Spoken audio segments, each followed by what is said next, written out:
I met this girl that I thought was perfect for me. Our relationship moved really quickly, and I started sleeping at her place after about 2 weeks of seeing each other. The first night that we stayed together, she scared me pretty bad. It's one of those things that you just can't shake off easily. I was lying in bed next to her, reading on my phone, when she rolls over and looks me dead in the eye. She doesn't say anything, she just looks at me. "Hi," I said to her. "Ask me a question," she responded. I chuckled when she asked me that, thinking it was just a cute exchange. But she reached out and squeezed my arm. I winced. "Hey, that hurts." She didn't let go. Okay. Do you like sleeping together?" I asked. "Yes," she said, rolling back over to go to sleep. It was such a surreal experience and so random. Obviously, I brought it up the following day with her, but she swore that she didn't remember. I even showed her a small bruise I had on my arm from where she grabbed me. She still didn't remember. We kind of laughed it off, although I could tell the bruise had really bothered her. The next night, the same thing happened. I thought she was asleep, and then suddenly she rolled over and started looking me in my eyes again. "Ask me a question," she said. "Do I have to?" I asked. "Yes." She rolled back over. Apparently, her logic worked the same way as my elementary school teachers. "Hey, are you just messing with me?" "Only one question per night," she said. It sounds benign, but her tone had a sense of finality to it. I was afraid to attempt another question. The next week or so passed without any terrible incidents. Every night she would roll over and prompt me for a question, and each night I would offer some innocent inquiry just to satisfy her. I would ask if she enjoyed the restaurant or if she was tired, small things like that. Strange as it was, I was happy and didn't see any reason that this strange sleep-talking gimmick should upset me too much. My sleep was taking a pretty big hit, however, and each night I felt like I was starting to slip further down into a permanent lack of energy, as if my battery was losing capacity. There was one night in particular where I felt extremely tired and fell asleep before her. I woke up sometime in the night with her gripping my arm, asking me for another question. "Not tonight," I said. "Go back to sleep." "You have to ask a question," she said. Frustrated, I tried to shut her down with an absurd question. "Fine. When will I die?" "After me." She rolled away as I sat up. The way she had said those words, my body immediately broke into a cold sweat, and my stomach turned over. "What did you say?" I asked angrily. "One question." "Not tonight." I grabbed her. I didn't want to hurt her. I was just so frustrated and admittedly pretty scared. I started to shake her. "Not tonight. You need to tell me what's going on. Why are you doing this to me?" I was yelling loudly at this point. She didn't respond immediately until suddenly she turned and pushed me. My mind almost expected some kind of supernatural strength, but ultimately it was my balance that got me. With my knees tucked under me, sitting on the edge of the bed, there was no way to stop my fall. I tumbled backwards, getting shrimp between the bed and the wall. I stood up, yelling even more, but she had already turned back over in bed. I finally started grabbing a few pieces of clothing and went out the door. I had been staying with her for a while and had only been back to my apartment during the day occasionally. I finished the night of sleep there, shaking with anger. She called me in the morning, asking me where I had gone. I tried to explain to her what had happened, and I think it scared her more than it did me. "I pushed you out of the bed?" she asked. "Yeah, right into the wall," I said. "This has to stop." "I don't really know what it is, but it has to stop." "I'm happy with you, but I don't know. I feel like I'm getting chipped away at, even when the nights are peaceful. I'm scared, she said. We decided to sleep apart for the night. I think she wanted us to at least see each other so I could comfort her, but I was mostly thinking of myself. I was extremely relieved to be apart and hadn't realized the full extent of the stress that I had been under.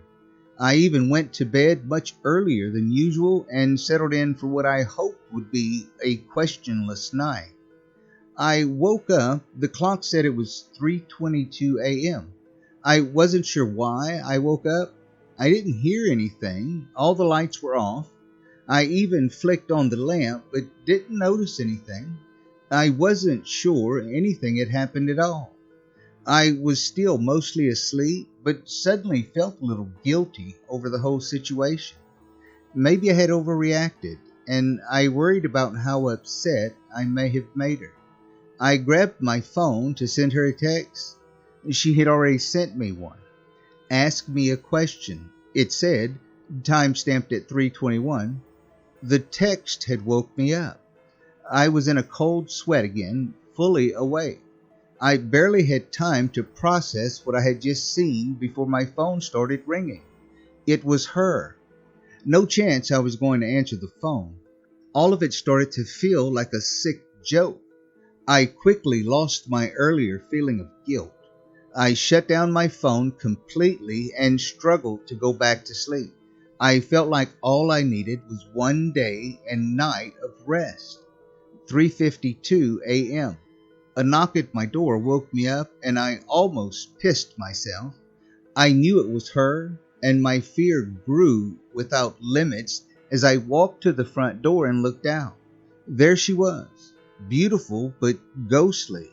Somewhere she shouldn't be, standing in the hallway patiently. I held my head against the door, trying to decide what I should do. I didn't open the door, but decided to try my luck. How can I make this stop? I asked as loudly as I could. You can't, she said. I looked back out of the peephole, and she was gone. I whipped open the door and stepped into the hallway. She was walking towards the elevator, seemingly unaware that I was even behind her. I almost asked her to stay, worried about her traveling in this state, but selfishly I let her go. I even had the horrible thought that if something did happen to her, at least that would solve things for me. The next day, she asked me how the night had gone, and I lied, telling her that everything had been fine. In her own words, the night before, I couldn't stop it, but I could at least try to control it or understand it. The next few weeks, I barely slept, and I tried so many different questions, and none of the answers were exactly comforting. Why can't I stop it? She said it was inevitable. Have you done this to anyone else? She said no. Do you want to hurt me? She said no. Can you lie? She said no again. I may have wasted a question. What did I expect to hear?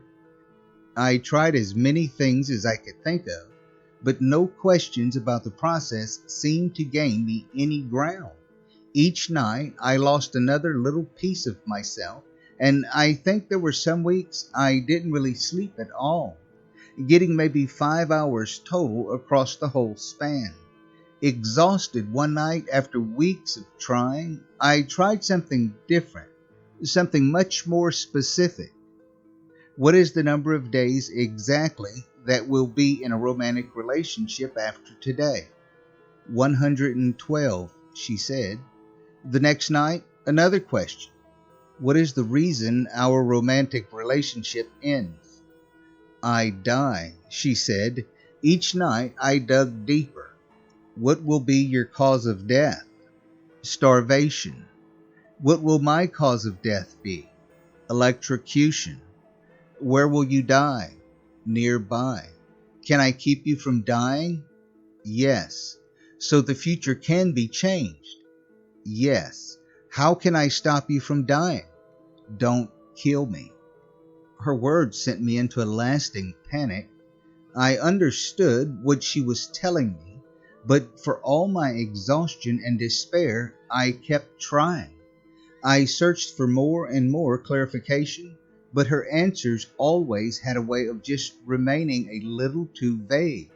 6 more times I had tried to sleep in another place, even once staying in a hotel without telling her which one it would be. She showed up out of thin air in the middle of the night knocking on my door. I called a few people looking for solutions. I called doctors and even psychic, but my heart wasn't truly in the search. My mind had fallen on the idea a while back, and although it filled me with shame, I couldn't get it out of my mind. She tried to help, but there wasn't anything she could do. Our relationship was slowly falling apart during the day, and it was difficult for her to understand the true gravity of the situation.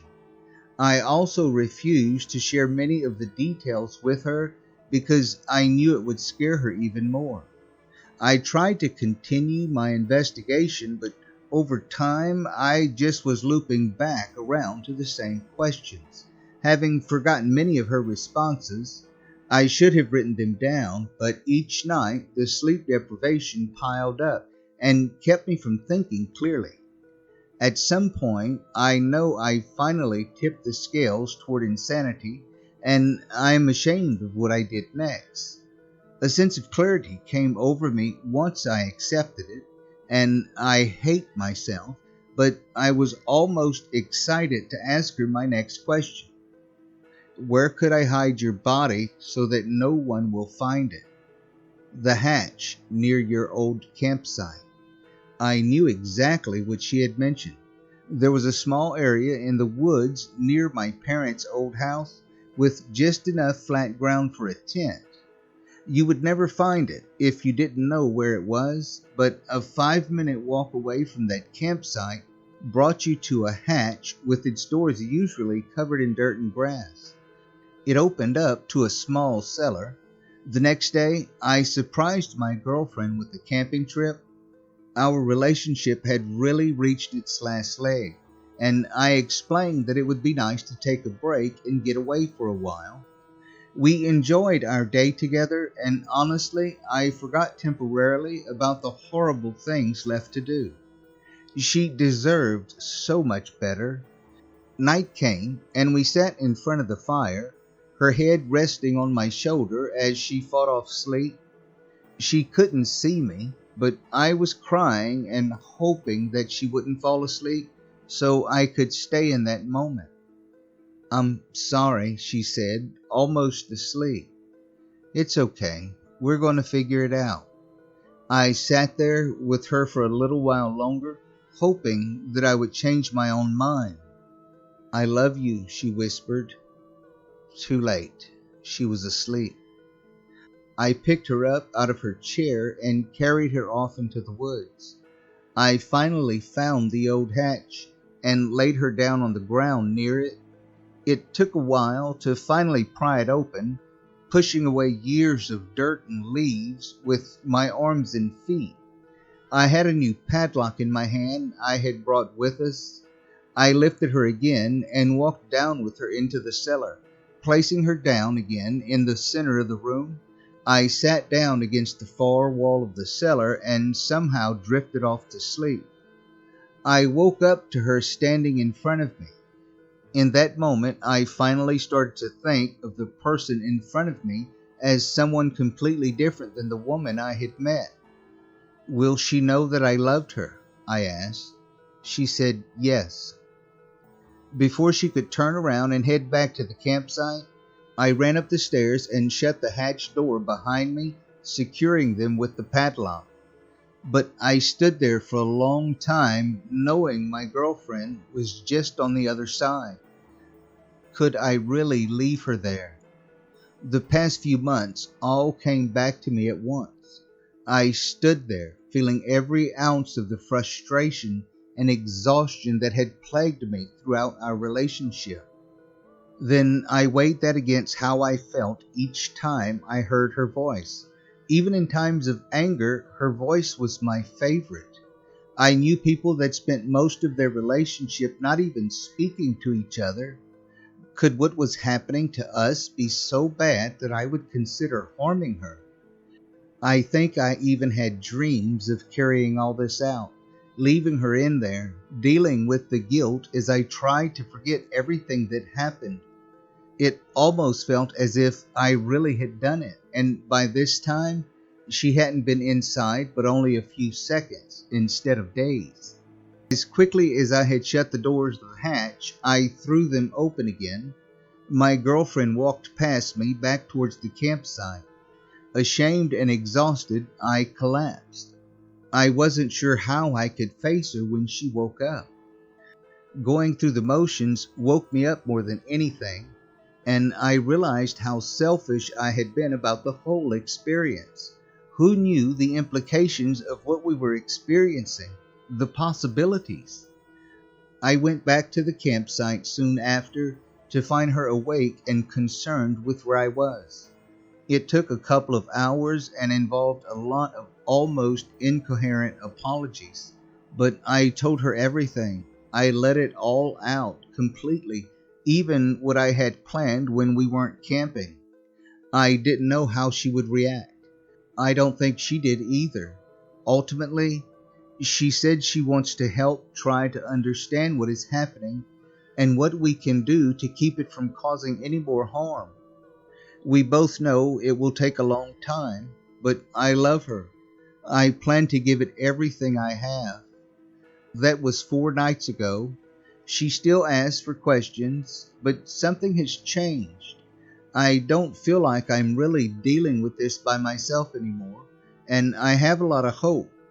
Things are not perfect, but I slept really well last night. I will update everyone on where we go from here.